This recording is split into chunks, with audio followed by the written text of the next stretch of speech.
Hello, guys. Yep.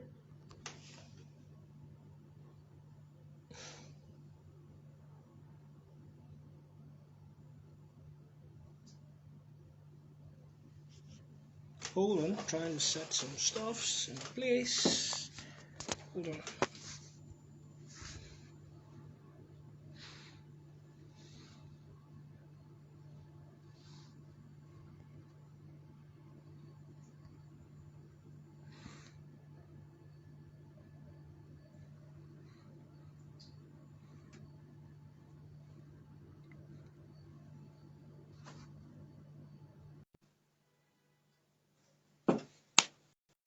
All right. All right. All right. All right. All right.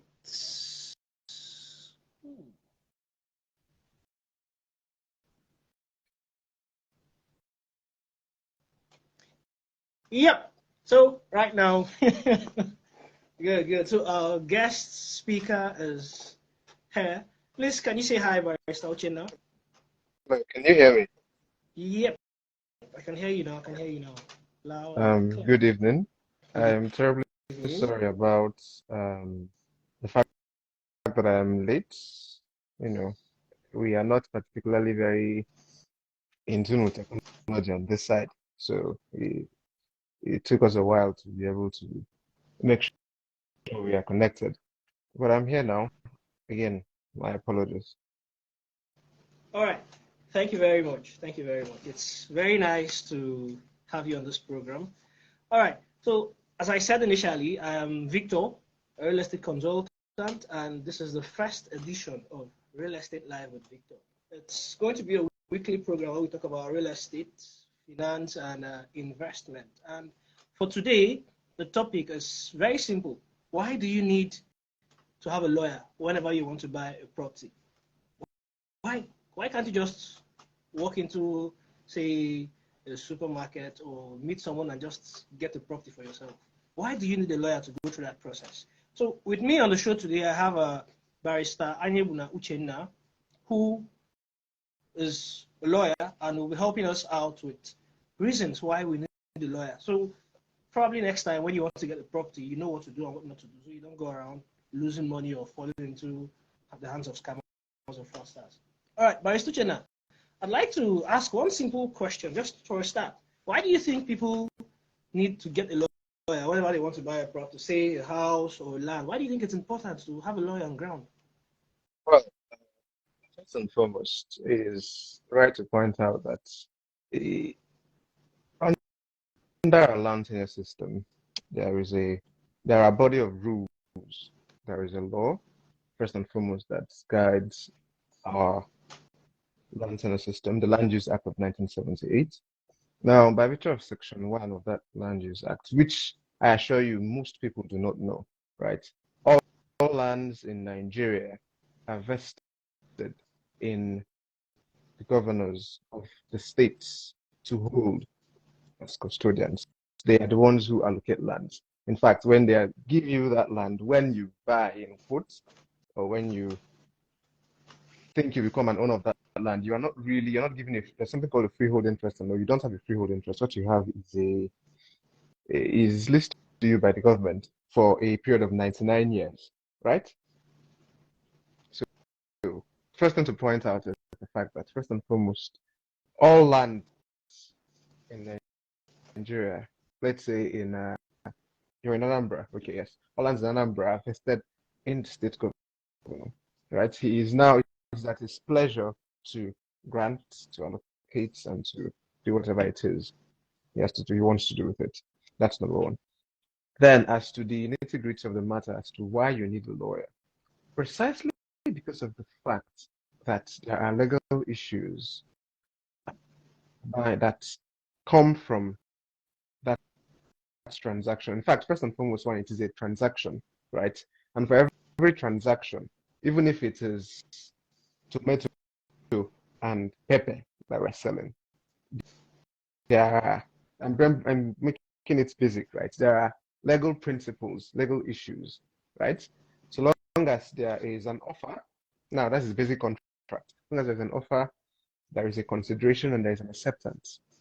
There is a legal relationship that has come into place. Now, when you take it up to the level of land, real property. Real property is landed property, and all of that. Now, there is also a legal relationship. So first and foremost, generally, for every legal relationship you go into, it is pertinent, it is important, it is in fact a sine qua non. It is the main thing to do to have a lawyer present so as to protect your right, first and foremost, and to make sure that you are getting the value for your money and that everything that happens in that transaction happens within the bounds of the law. That is the main reason, first and foremost. And that is a blanket reason. It covers every other single thing, right? The main duty of a lawyer there is to make sure that everything you do within that transaction, everything concerning that transaction, everything concerning that legal relationship that is now created between you, the buyer, and the purchaser, sorry, between you, the purchaser, and the seller, right, is legal, devoid of illegality, and that whoever is giving consideration, that's his money, gets the money's worth, devoid of any encumbrance or legal issue. All right. Thank you very much. Thank you very much on that. So I believe just a quick summary of what I think it is you just talked about. I think you simply trying to let us understand that at the end of the day, you need to have a lawyer around simply to protect your own interest and make sure that you're getting what exactly it is the buyer says it is you're getting, if I'm not wrong. All right. Yes. Yes. Okay. Thank you very much. Thank you very much on that. Just so if you're watching us, please, you can type in your questions and our guest speaker will handle them as time goes on, probably by the time we're done with this program. Barrister Uchenna, I have a couple of questions for you, if you don't mind. I think I just asked the first one, and we'll be waiting for our viewers to drop theirs. So, in Lagos, we have your Moniles. In the east here, Anambra, Abia State, Enugu, Oka, we have in Igbo, we call them Ndioloani. All right. So, most times, they're the ones who actually go into selling lands. How do you think we should avoid those people? Because at the end of the day, people get scammed by them. So how do you think, what are the things you advise someone who wants to buy a land to do exactly so as to avoid running into them? Well, first and foremost, again, takes us back to legal issues therein. As a person who intends to buy a land, the first person you should tell is your lawyer, right? Now, when you let your lawyer know, it is the duty of your lawyer upon briefing, after you brief your lawyer, to go ahead. There's something called investigation requisitions. It is the lawyer who will have to go in to investigate the title of this said person who is about to sell the land to you, right? There is something called, well, let me find, okay, some tracing the title. Let me use a basic word, right? You trace the title of the person the person who wants to sell to you, who has the title of the land now, who wants to vest it upon you after you have offered consideration. So it's the duty of the lawyer to trace the title. How did this person get it? Down to some number of years, right? One. It's also the duty of the lawyer to investigate. If it is, say, a family land, for example, it is the duty of the lawyer to investigate, go into, sometimes he may go as far as going into the village where the land is, asking around, making sure that this person who says he owns land is the real owner of the land, right? That is one. It is also his duty to go to sometimes the land registry to investigate whether this person who claims he has the land has registered, where this title is real and registered with the land registry, right? So as not to be fraudulent, so as to make sure you're getting the value for what you're buying. The lawyer also will take it upon himself to investigate and check out the documents that vest the property in the person. Say the person has let's just assume that the person wants to sell to you, right?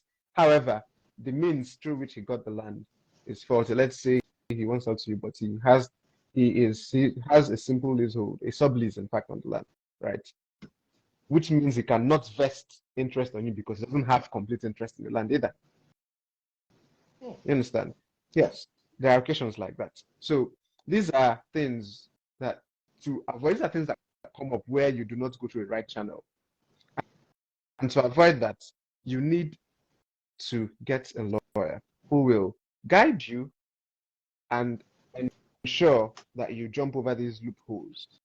He is sort of your shield when it comes to such transactions to protect you from scammers and people like that who want to prey on your ignorance. They may go ahead and set the price for land at a very much lower price just so they can get you, and then out of excitement you pay without, you know, investigations, without correct investigations. And then in the end, unfortunately, your money is gone, right? Because they do not have them, they are not the ones who own the land. In fact, they have no interest in land. And if they have an interest in land, their interest is faulty, to be most basic. It is faulty, right? And where such interest is faulty, the most, or rather, the best case scenario is you go to court. And I assure you, unfortunately, our legal system is so flawed that it will take you years, for that matter, to be decided upon. And let's assume it's decided upon and they appeal. Of course, you cannot still do anything on that land up until that appeal is finished. And if they won't take it to Supreme Court, that land will remain fallow.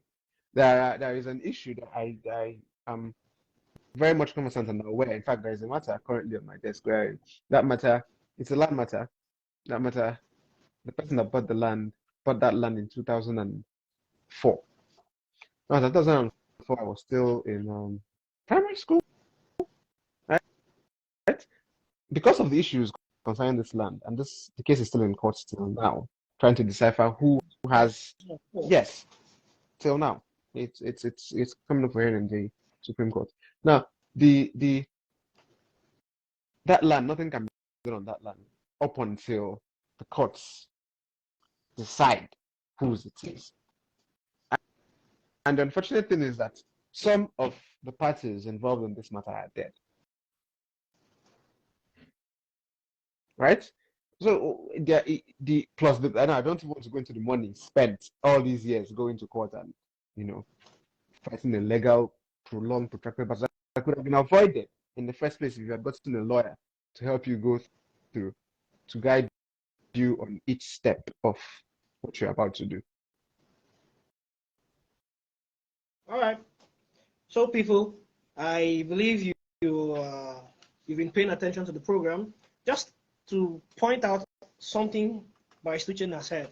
Someone bought the land in 2004 without involving his lawyer or, say, a real estate consultant or agent. No, consultant, yeah.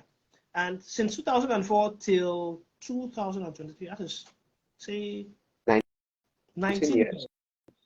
19 years. Now, let's say you bought this piece of land, or the person bought this piece of land at, say, 1.5 million. 19 years, 1.5 million naira, you've not built anything, you've not developed the land, and you've been going to court. So at the end of the day, you're going to spend much more than you spent in acquiring the land on court cases. So what's the point? Why don't you just pay the lawyer, get a lawyer, hire the services of a lawyer so that you know you're getting what you're paying for.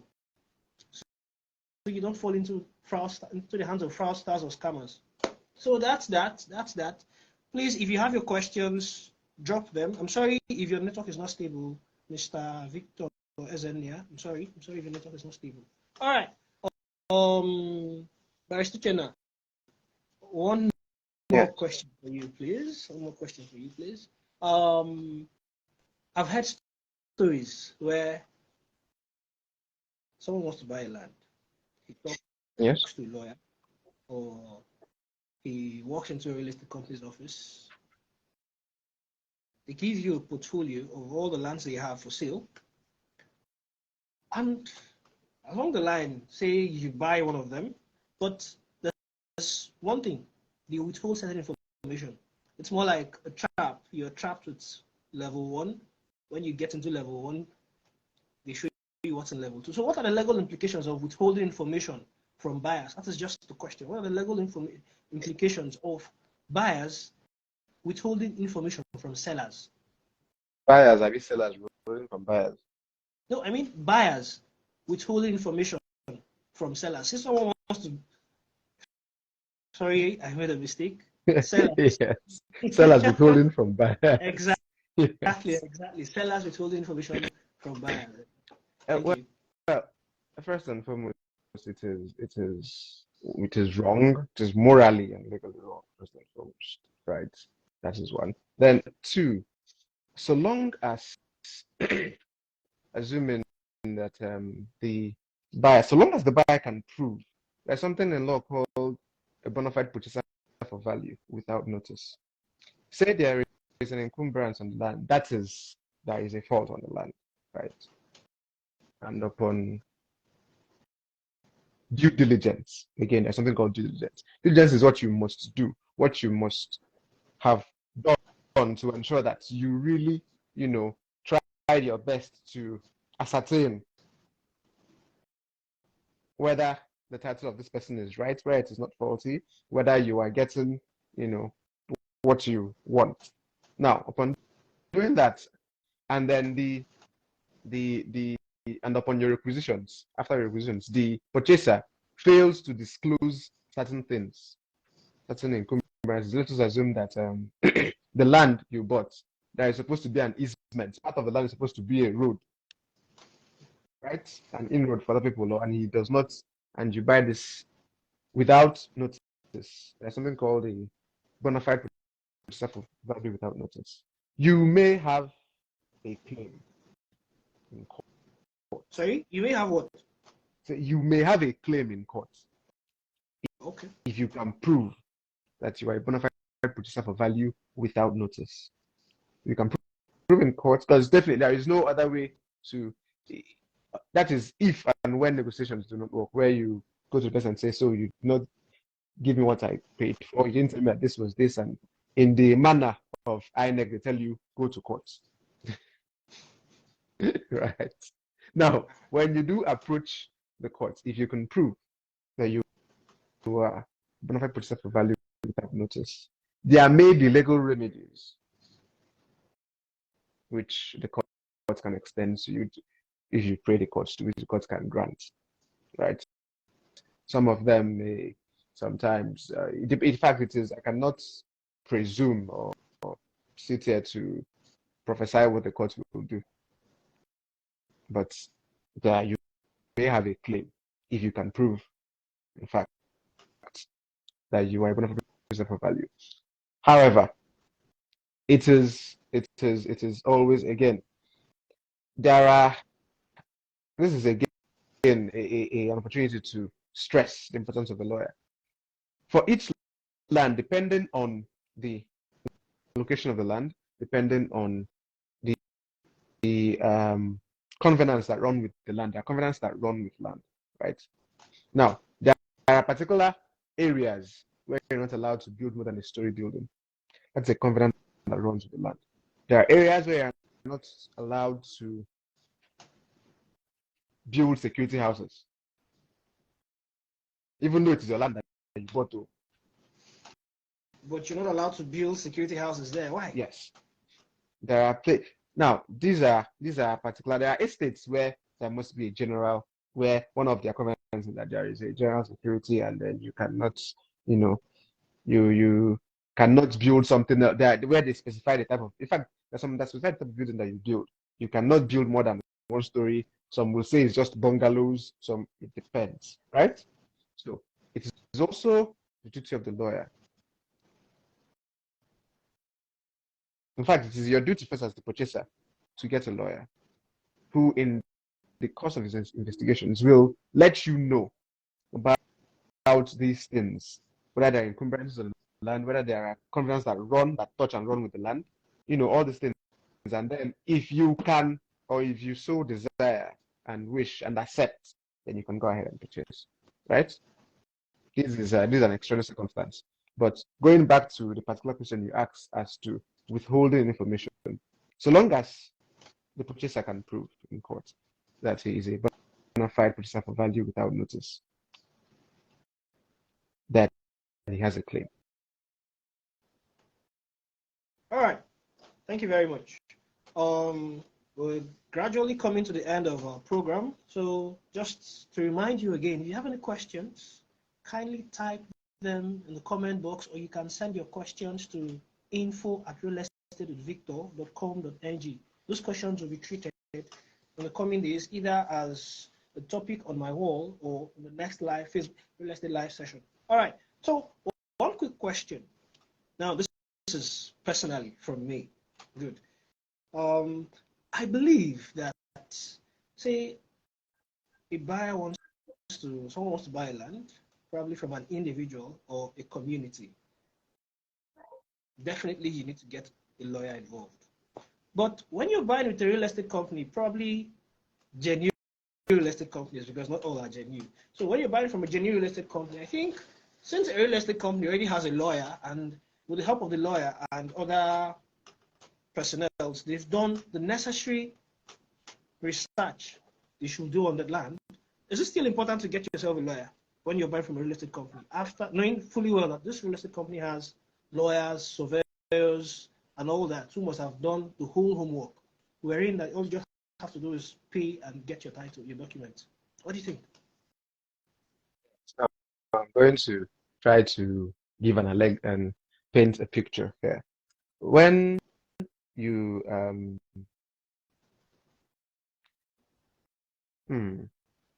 okay, so now there are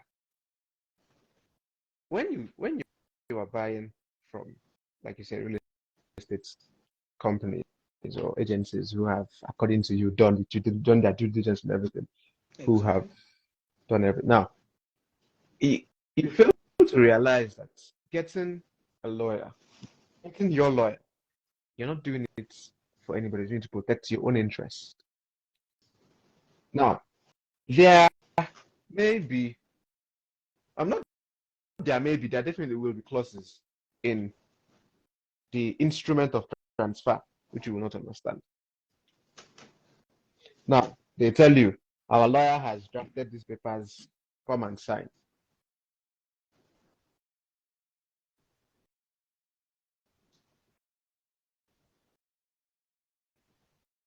Hello, can you hear me?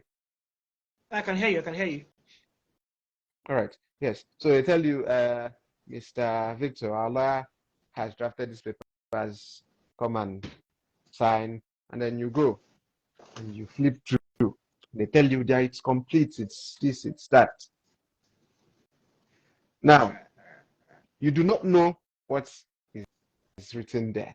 You may read it and it looks genuine to you, but there may be, like I mentioned earlier, covenants therein which you do not totally understand. There may be, in fact, the interest may not even, the fact that they're a real estate agency does not mean there are fake real estate agencies everywhere. There are a dime a dozen. Yes, there are. I have seen several cases. They can decide, they can give you very legit looking allocation, letters, land allocation letters. They can provide documents from, but they are not the true owners. Now, they tell you that it's genuine, you go without consulting your lawyer, who, again, I must say, is protecting your own interest. You don't do that. You go and then you sign. The moment you append your signature upon that, I mean, the money you would have given the lawyer to review that contract, the duty of your lawyer is not just to let you know or go to court when the issues come out. The duty of the lawyer is to guard and guide you on every single step you make when you're entering into that legal transaction. They go through now this will even take me back to the stages of land transactions. There are different stages depending on the particular jurisdiction you're in. whether you're in the parts of Nigeria that use the, Land Use Act and the Conveyancing Act, or whether you use the PCL, Property, and or whether there are basically three different um, jurisdictions in Nigeria when it comes to land. Land Use Act covers all, but let's not go into that. That is an entire law class. All right. Thank you very much for answering that. Just a quick recap. At the end of the day, whether you're from individuals, from communities, or from a real estate company, people, it's important to understand. Hello? You're not getting a lawyer because you feel the company is fake, or because you feel. Can you hear me? I can hear you. I can hear you. Oh, okay. Okay. So I was saying something. Sure. At the end of the day,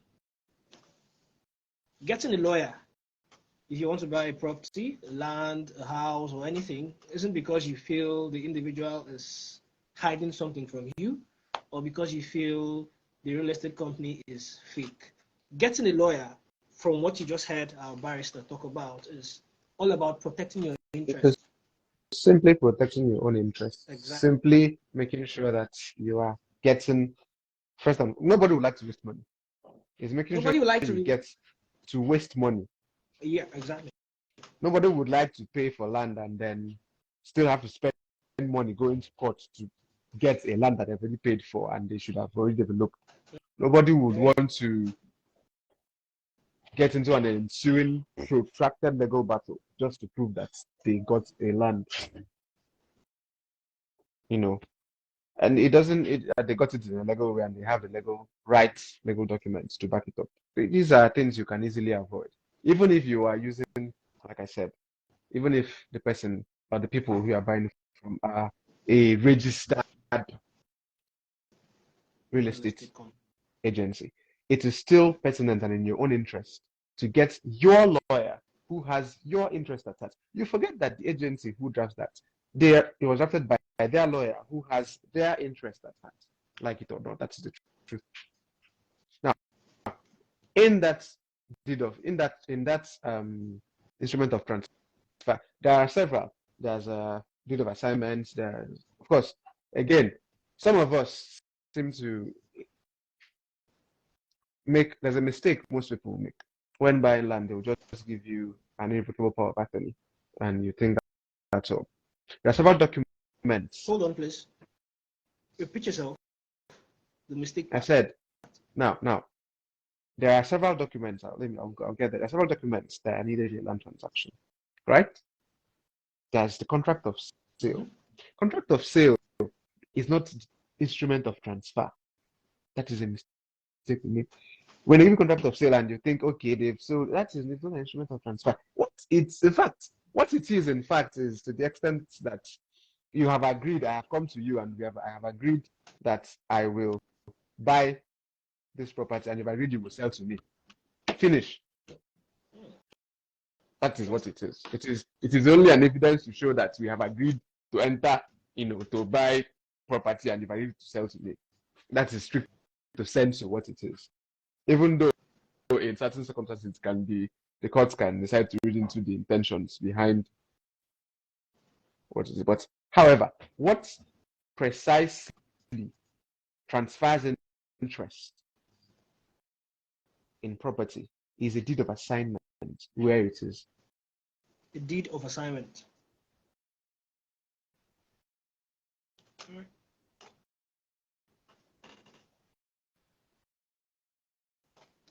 Yep. Can you hear me? I think speakers having issues. Can you hear me? Yeah, we can hear you now. We can hear you. Hello? I can hear you, and I believe our guests can hear you too. Just. Oh, well, that's, okay. I believe, a Nigerian problem. Yes, I think I can hear you now. Okay, good. So yes, I was saying that the particular instrument of transfer is the deed. It can be a deed of transfer. it can be a deed of assignment, it can even be a deed of gift where you are just being gifted. In fact, it's even pertinent that where someone is gifting you a land, tell them, yes, when they are gifting you a land, yeah, tell them to put it down into a deed of transfer because it is evidence. It is so evidence, right? It is what is in fact enforceable. Parole contracts, before you can prove, in fact, by virtue of I think Section 4 of the Statute of Frauds, it's not particularly enforceable anymore. But again, there are some circumstances where the court can decide to go into the intentions of it. That's another, a whole different view. The point is simple. Be sure that whenever you are buying property, that you are, again, it is now the lawyer because you don't know which is which. So the documents that you're being given convey the interest that you have paid for. There's deed of assignments, there's deed of transfer, there's the deed of conveyance. Some people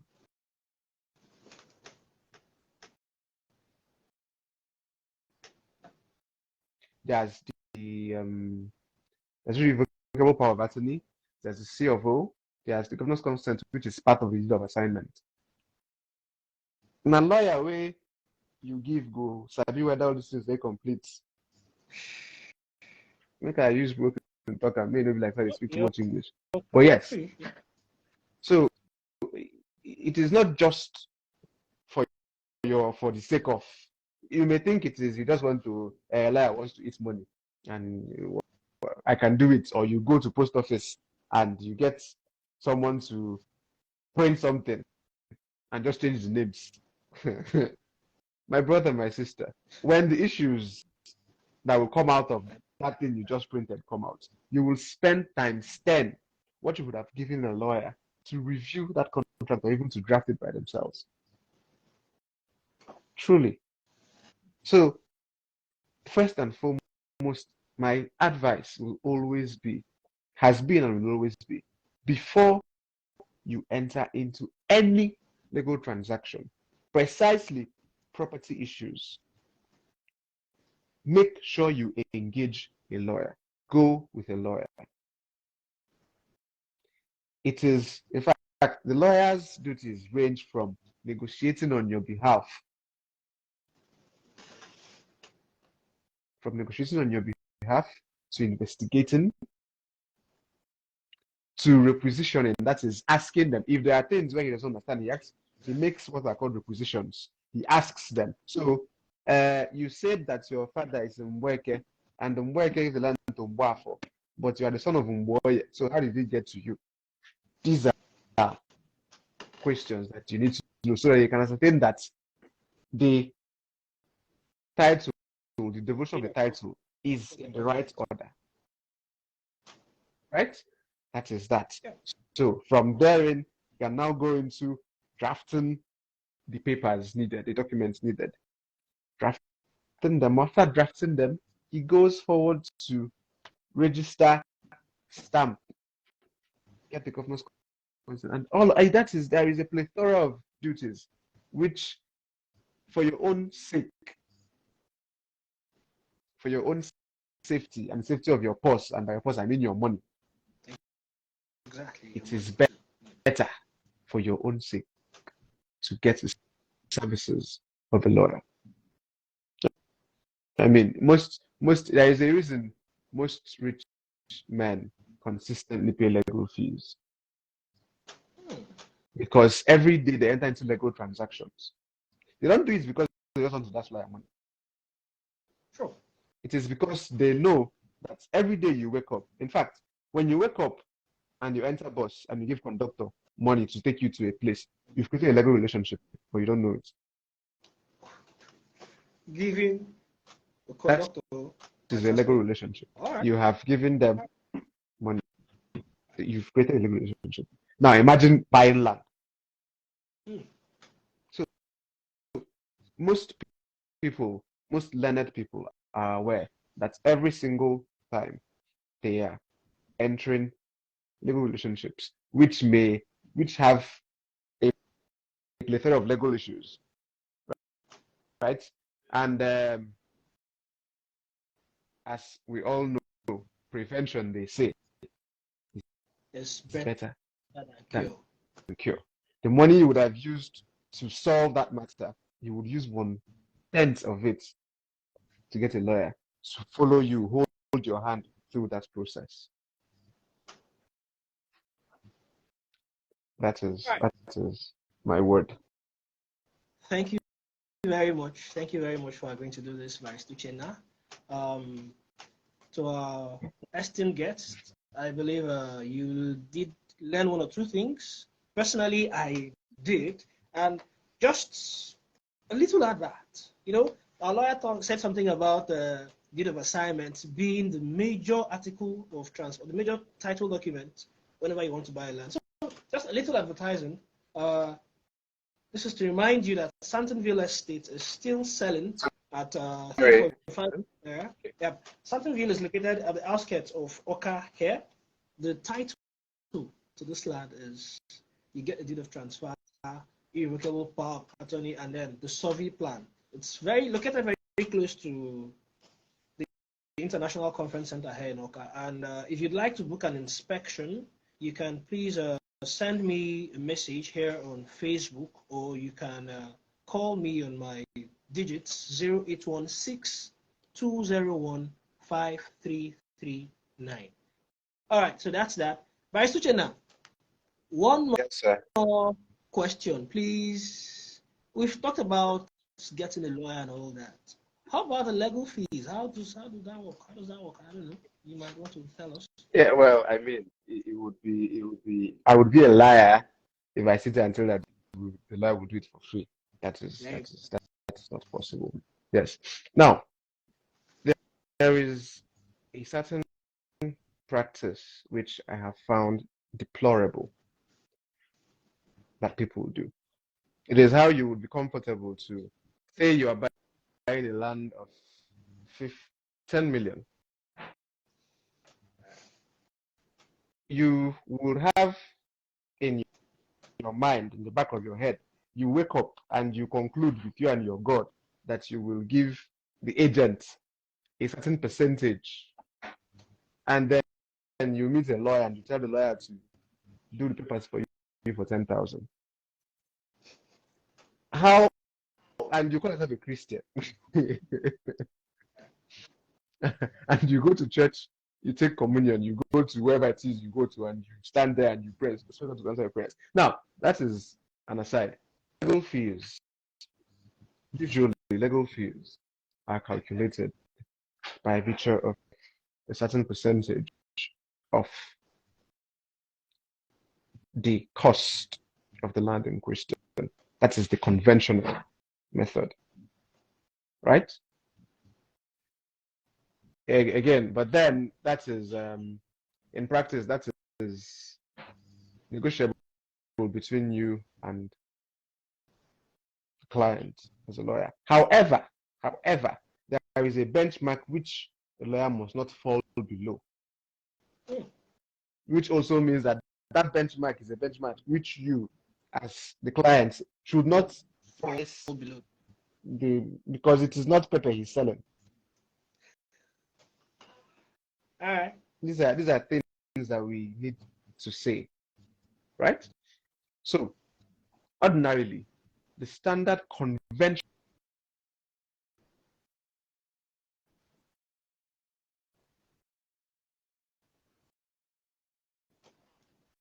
Okay, people, I think Hello, can you hear me? our lawyers also having network issues. Happens from time to time in Nigeria here, so you understand what I'm saying. Can you hear me? Yeah, I can hear you now. Oh yes, Nigeria is being Nigeria, and our networks are being Nigerian. As I was saying, there are conventionally there are set down, not conventionally now, there are set down principles and methods of calculating these fees, right? And now that is purely for lawyers. I will not go into the nitty-gritty of telling you how lawyers calculate their money. It is not in my, I cannot do that. However, like I said before, there are conventional percentages from the, let us assume that the lawyer is doing the is representing both the purchaser and the buyer in this case. Hold on, please. Hold on. Can a lawyer represent both sides? Won't that be conflict of interest? Yes. So long as the parties agree and they do not see any conflict of interest, he can.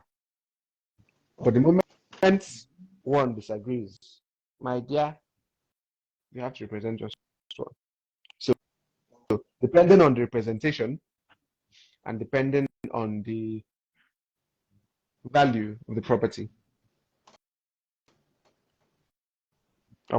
based upon that premise, the lawyer will now go ahead to calculate his fees. The fees, which are, as I said, depending on the lawyer and relationship. If it is a retainership, someone who has been in the service for, he can decide to take a certain percentage lower than he should normally go. But then there are benchmarks. You cannot for 10 million give him 100,000 or lower. Why? Why do you want him to even want him to actually calm down and investigate your matter? Something we call Jankari practice. Some people who are mischief makers might go ahead and just set you up for terrible things, upon which you now come back and vomit that money you don't want to vomit. But then that is a whole different issue. Simple point is, while your lawyer is protecting you, you need to protect him as well. And you protect him by perfecting his brief. You do not price him like you're pricing tomato or pepper in the market. So as for the issue of legal fees, there are laid down principles which I will not espouse here, but there are other principles for calculating legal fees. All right. So, people, we are almost at the end of this program titled Real Estate Live with Victor. Remember, it's a weekly show, a weekly program that will always happen 8 p.m. every Friday. Every Friday, I intend on bringing different guests, people who are knowledgeable about the real estate industry in Nigeria, to handle important questions, important topics. Why? Because I do not want you to go out there and buy land, and at the end of the day, you end up losing your money or spending 10 times of that money just because you want to claim the land. Yeah, so in summary, it's important that you understand. Obviously, we all know how much lands are worth these days. 1.5 million naira, 3.5, 10 million, 75, 150. You cannot spend that kind of money, and at the end of the day, you go to court. You cannot spend that kind of money, and at the end of the day, you waste the land 90 years, 20 years, 50 years in court, like our friend who the lawyer just talked about. So it's very important that you understand that you're not getting a lawyer because you're a very smart person or because you're not a smart person. You're getting a lawyer because at the end of the day, you need to protect yourself. You're getting a lawyer to look after your own interests. So on that note, I'd like to say thank you all for watching. Thank you all for watching. If you have questions, do not forget, send your questions to info@realestatewithvictor.com.ng, or you can simply send me your questions here on Facebook. All right. So very little advertisement again. Santonville Estate. Remember, Santonville Estate. This estate is fast selling out. We have little plot left. How many plots? I think November, December last year we had 250 plots. Currently, I don't think it's up to 150 remaining again. Why? This estate has a lot of potentials. This estate has a lot of potential. As a matter of fact, it's located just 5 minutes drive from the International Conference Center here in Oka. And there's a Mopol base close around, which means you have security. And I wouldn't want to share particular information here on air, but trust me when I tell you Obviously, you don't have to trust me, but when I tell you something is good, it's good. That aside, thank you all for watching, and Bryce Tuchena, thank you very much for agreeing to come on the show. Thank you very much. My pleasure. It's my Yeah. pleasure. It's my pleasure. See you next week. Ciao. All right. Goodbye, guys. Get a lawyer for your own sake.